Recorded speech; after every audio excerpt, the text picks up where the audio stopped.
Hello all and welcome to Crochet Designs. My name is Mary and in today's tutorial we are making these gorgeous little shamrock earrings that you see right here. How exciting is that? Now we're creating these for our St. Patrick's Day festivities or our little outfits, just a little bit of an accessory to wear. And as you can see, my shamrock is upside down here, or you can pop it in the petal. So you have a choice of how you want to wear your shamrock for your earrings. Very exciting. Now you'll use all of maybe, let's see, 1 gram, 1 gram of cotton. The cotton I use today is Bendigo Woolen Mills cotton, 100% pure cotton. You can use whatever cotton you like. If you want to use wool and acrylic, that's okay too. Yeah, I did use an 8-ply DK weight 3-weight cotton. But you can use whatever you like. If you use a heavier cotton, do know that that may weigh your ears down a little bit if you've got them on the earrings, attached to loopy earrings like this. Again, we only use 1 gram altogether, so there you go. Doesn't matter. What else can I tell you about this cotton? It is a beautiful green, a beautiful St. Patrick's Day green, if you will. So I'm going to say use just 1 gram. You will need your crochet hook. Now this calls for a 4mm crochet hook, but I used a 3.5 because I found the 4mm made the chain stitches themselves open up. And if you look carefully, even with the 3.5mm hook, it can become a little bit gappy. So keep your work nice and tight, yeah? If you wanted to use a light 2-weight cotton, you can, but make probably the next hook size up or your little earrings are going to be tiny, tiny. If you want them tiny, tiny, great. By all means, that's great. But I used the DK weight 3-weight 8-ply cotton. All right, you will need your scissors and you will need your sewing needle, and this tutorial goes just like that. All right, so I'm not going to hold you up anymore. I'm going to let you get started creating your gorgeous shamrock earrings. Good luck all. We're going to start by making a magic loop. Grab the tail end of your yarn, pop it in front, grab the working end of your yarn, wrap it around your fingers like so, forming a letter X, if you will. Yeah. Pop your hook under the first loop, grab the back loop and pull it up and forward like so. You have 1, 1 and 2 in front. You want to separate the 2 ones at the back like so, holding everything nice and tight. Don't let go of that yet, yeah? We need to chain 2, and a chain is yarn over your hook, pull a loop through once, yarn over twice. In that little loop that we just formed, or big loop really, in the loop that we just formed, we're going to place double crochet. That's double crochet US, treble UK. So that's yarn over your hook, into the loop, pull a loop through, 3 loops on your hook, yarn over, pull through the first 2, 2 loops left, yarn over, pull through the last 2.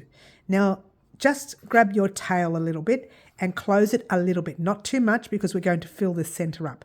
Give it a little bit of a tug and leave a little space. It's just easier to work with.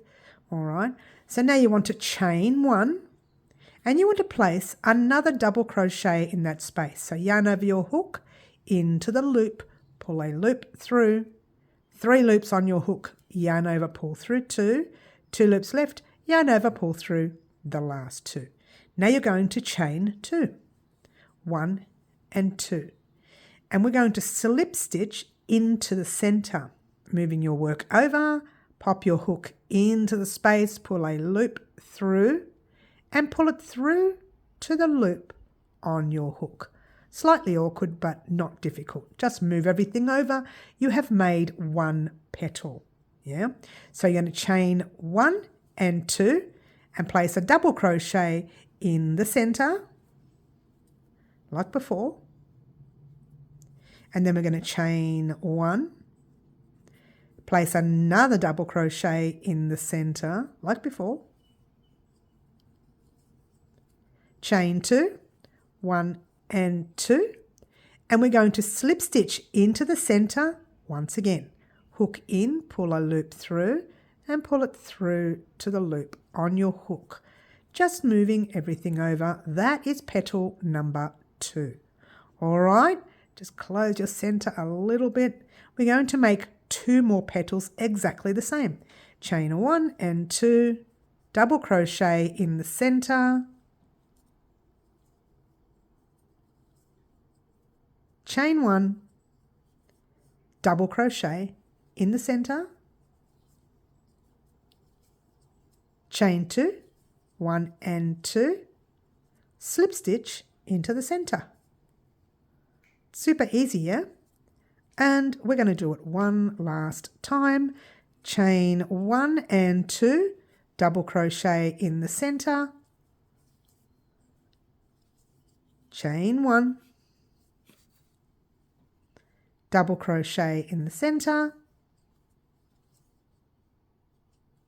chain 1 and 2, and slip stitch in to the center one last time. Well, no, not really. It's the last time for this petal. Yeah. Now, what we're going to do, before we close up our petal, we're going to make the stem. And the stem is chain 1, 2, 3, 4, and 5. Yeah. So chain your 5, slip stitch into the top loop of that first loop there, pull a loop through and pull it through to the loop on your hook. Slip stitch into the second loop, pull a loop through and pull it through to the loop on your hook. Now, with the next stitch, however, we're going to slip stitch 3 times into the same loop, but that can come undone while you're working. So what you want to do is make sure the first time you do it is normal, but the second time you need to hold on to that thread. So you pop it through the first time like normal, hook in, pull a loop through, and pull it through to the loop on your hook. You need to do 2 more slip stitches in there. So now what you want to do, so it doesn't come undone, you hold that loop, pop your hook into the same stitch, pull a loop through, and then pull it through to the loop on your hook. All right, if you don't do that, this can all come undone. So hold it again one last time, pop your hook in, pull a loop through, and pull it through to the loop on your hook. We've done 3 slip stitches in the same stitch. And now you've got 1 more stitch left. You're going to do 1 slip stitch into that stitch. That's the last chain of our stem. And then you're going to slip stitch back into the center. So into that center, pull a loop through, pull it through to the loop on your hook. Before you do anything, just grab your working end at the back. Remember that tail? You're going to pull it shut and it's going to close the whole thing. Now what you want to do is grab your working end back again and just pull up a loop like so. Yeah. Grab your scissors, cut it, and your petal or your actual shamrock is now complete. However, what you need to do now is weave in these ends. Yeah. So what we're going to do is flip our work and we're going to start with the end that we just finished crocheting with. That's the one we want to use first. It doesn't matter either way because they're both going into the magic loop. Now that was the idea with that magic loop. They call it magic because you pull the tail and it closes shut magically. It closes shut magically. Now remember we're going into the back and you can see the back. Let's move that tail out the way for a minute. This is the one with the knot that we just did, that loop we just did. Go into any stitching of your petal at the back there, making sure you can't see the needle from the front, and weave that tail in through that way. With this one, we're going to weave it in the other way. Yeah. So pop it through the very next loop. Now this is going to be also tight. So, you know, just work your way around in there. Yep, gorgeous. And I would, right now, tighten it up a little, go back in the other direction, but skipping a little, see we're here, I would skip a little, thread a little bit, like split it a little bit, and then go back in the other direction. And I am splitting a whole lot of threads in there, and that's okay because that's going to stop it from coming undone. Yeah, I should have brought this closer. That's better. You can see what I'm doing. And just pop it through. Once you bring it back in the other direction, you can cut this thread. It's more important that the actual magic loop thread gets weaved in really, really well because that's the one that can come undone. And you can see the space coming undone a little bit there. So if I give that a tug, that space is gone. So we're going to weave that tail in now as well.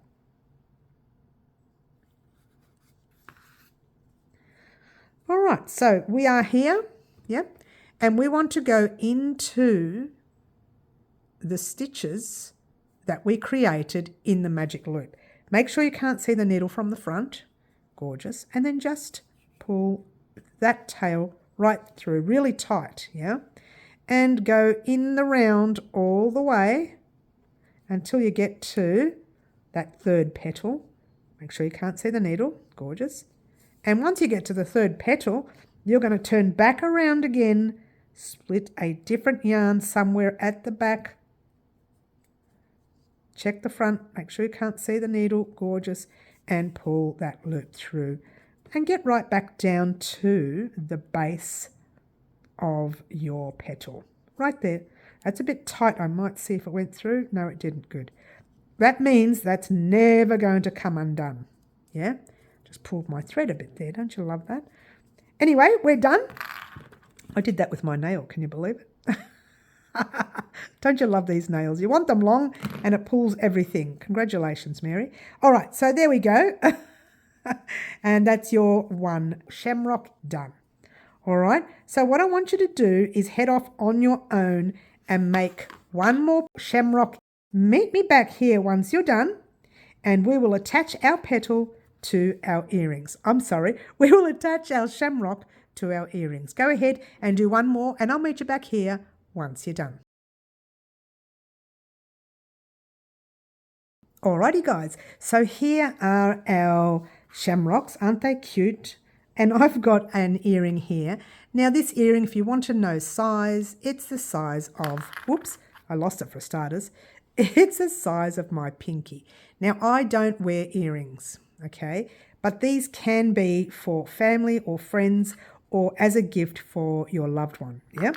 So what you want to do, remember our chain one space, you want to find either petal there or there, it doesn't matter. You know, you can put it anywhere you like. You can even pop it upside down that way if you like. But I like to pop it with the stem coming down and you separate that stitch. Remember the chain stitch we made? And you this is the front of your work. Turn it around and you pop your earring not just into the big space that's there, but into the chain. The actual chain one that you made. There we go. Ta-da! And if you put it through the back to the front, when you dangle that off your ear like that, that's the part that's in front, isn't it? Yeah. You want to keep the front of your work in front. Yeah. So grab your second earring. Yeah. And once again, you can pop it in there or you can pop it in the next one, whatever suits you. I think the second petal is the right one to put it in. And again, turn it around, find the chain one and pop your earring through like so. So there you go. There are your beautiful shamrock earrings. Again, I'll try another way for you so you can see what it looks like.